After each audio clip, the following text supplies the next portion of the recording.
Assalamualaikum warahmatullahi wabarakatuh.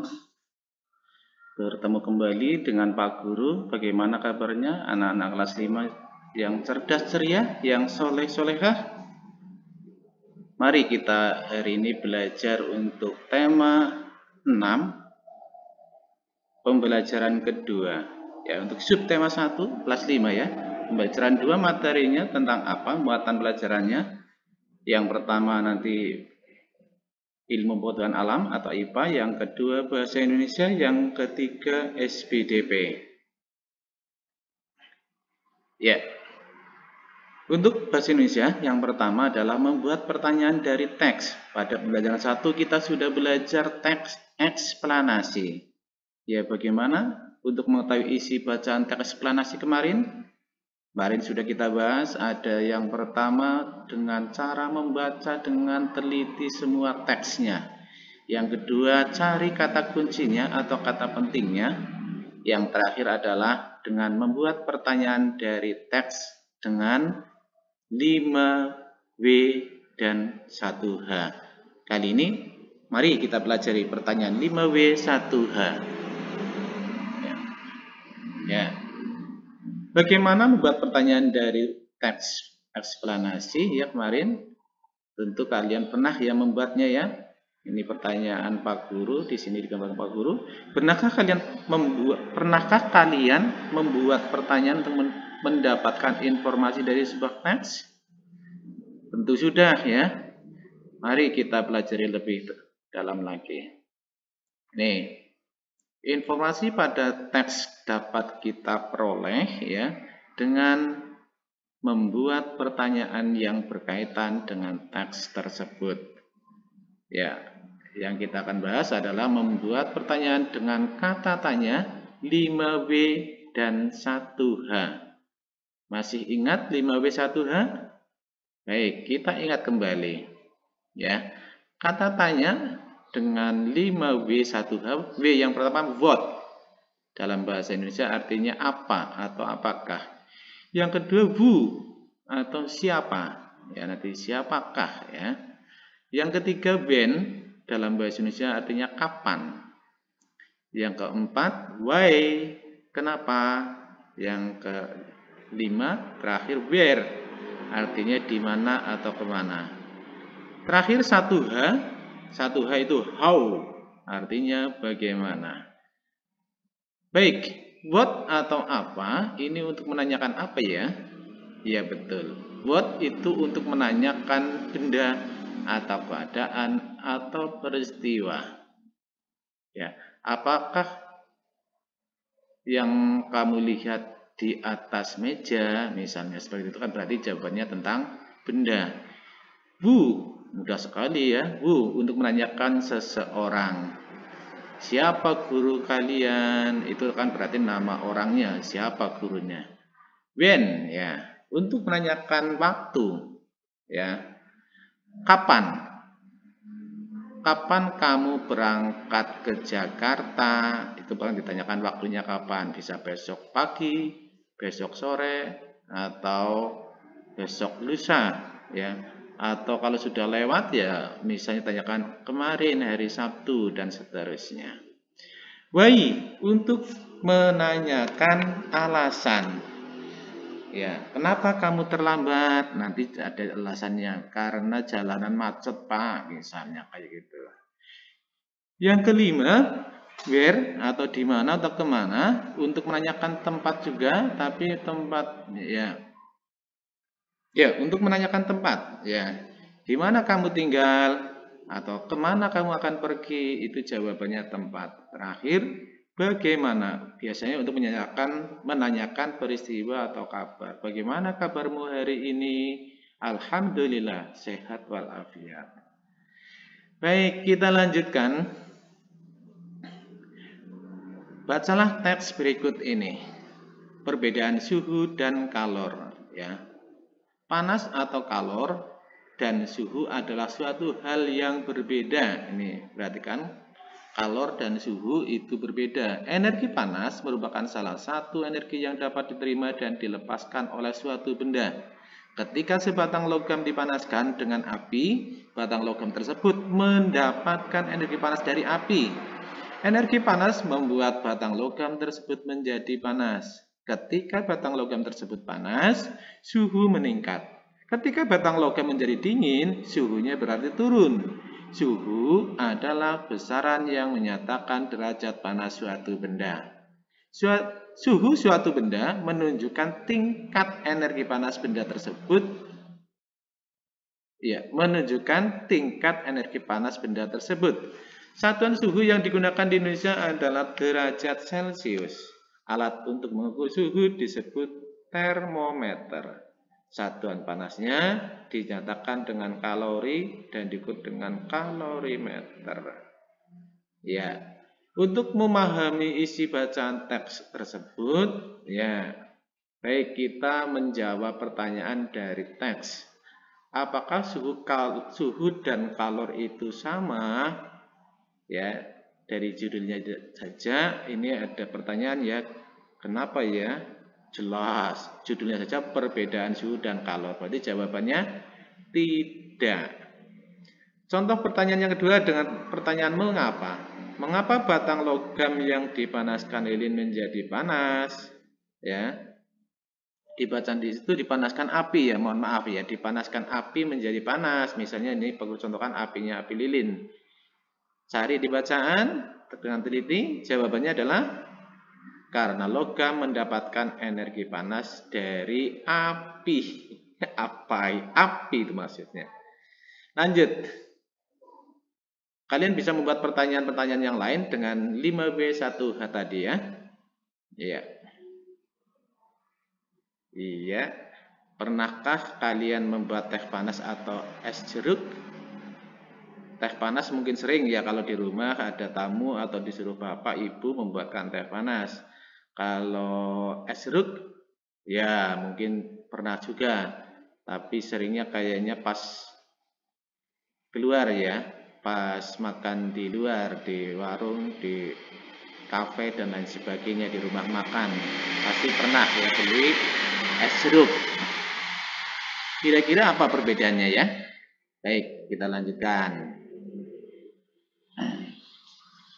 Iya,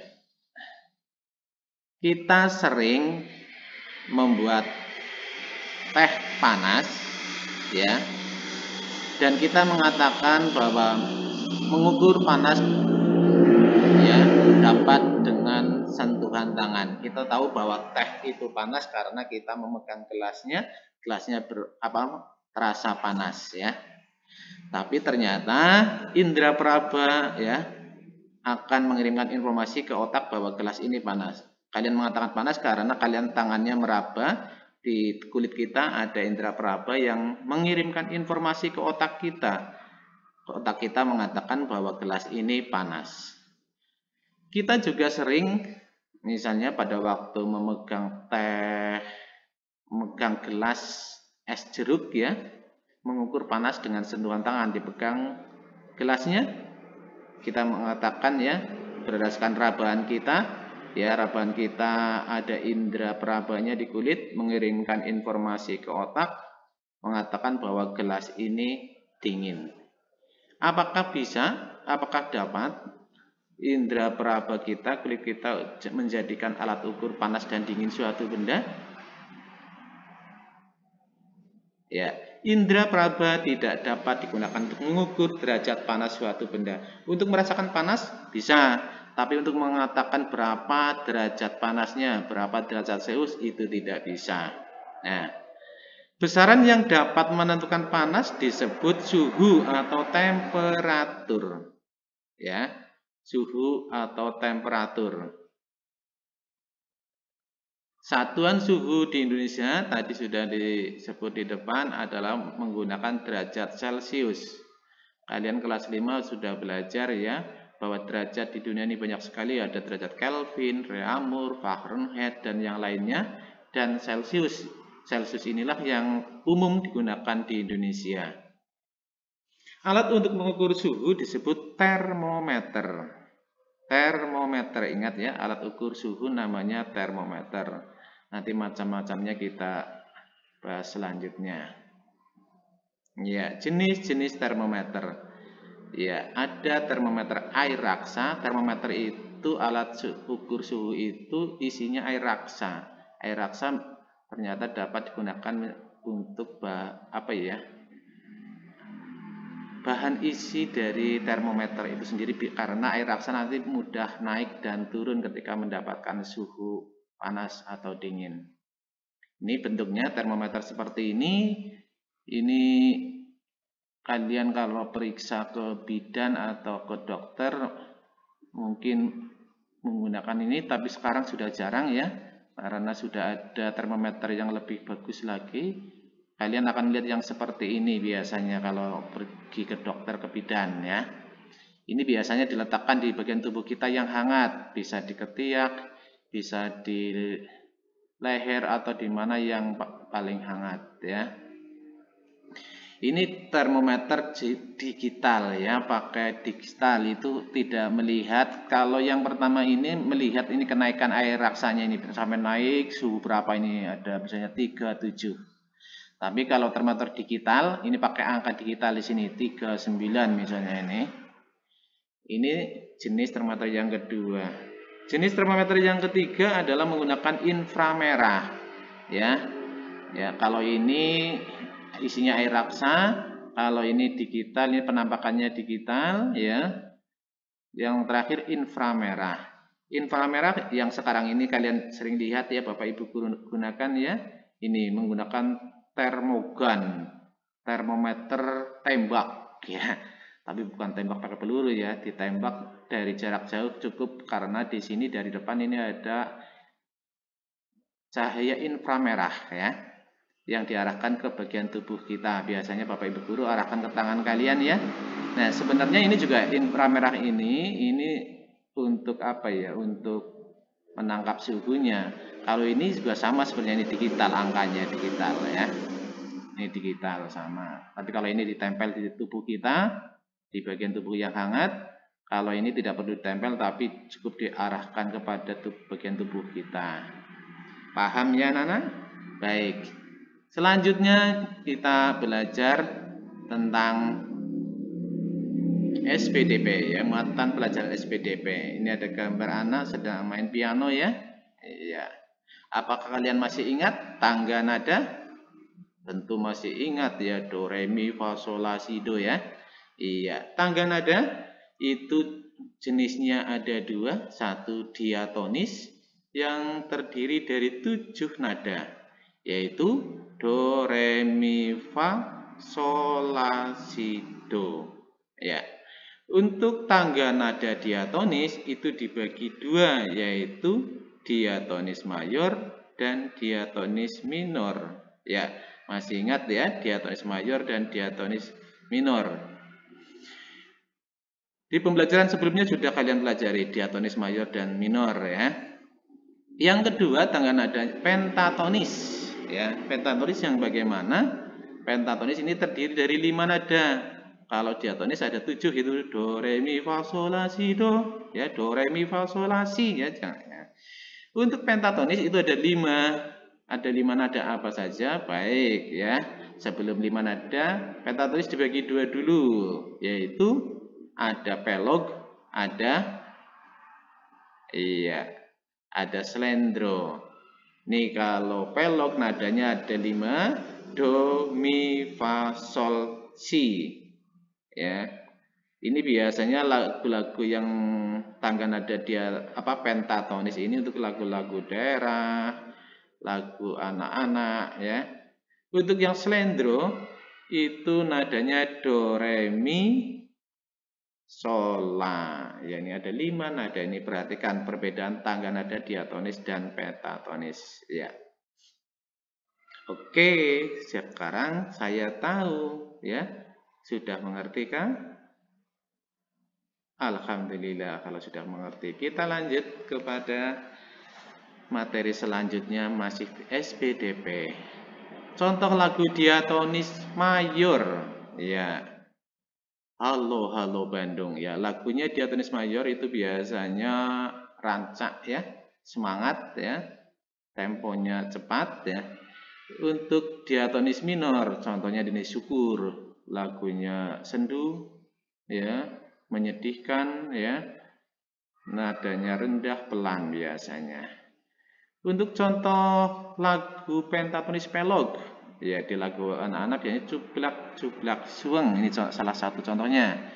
Untuk contoh lagu pentatonis selendro dengan ya tangga nada slendro, ini contohnya lagu Gundul-Gundul Pacul dari Jawa Tengah, ya. Nah, sekian dulu ya materi pembelajaran 2. Terima kasih atas perhatiannya. Teruslah belajar ya, teruslah kalian berkarya. Ya, Pak Guru doakan semoga kalian semua menjadi anak-anak yang solih-solihah ya, dengan belajar yang sungguh-sungguh, dengan semboyan manjada wajada. Barang siapa yang bersungguh-sungguh pasti akan berhasil. Itu janji Allah. Semoga kalian semuanya kelak menjadi orang-orang yang berhasil dan sukses. Amin. Allahumma amin. Terima kasih atas perhatiannya. Ya, kurang lebihnya mohon maaf. Pak Guru akhiri. Wassalamualaikum warahmatullahi wabarakatuh.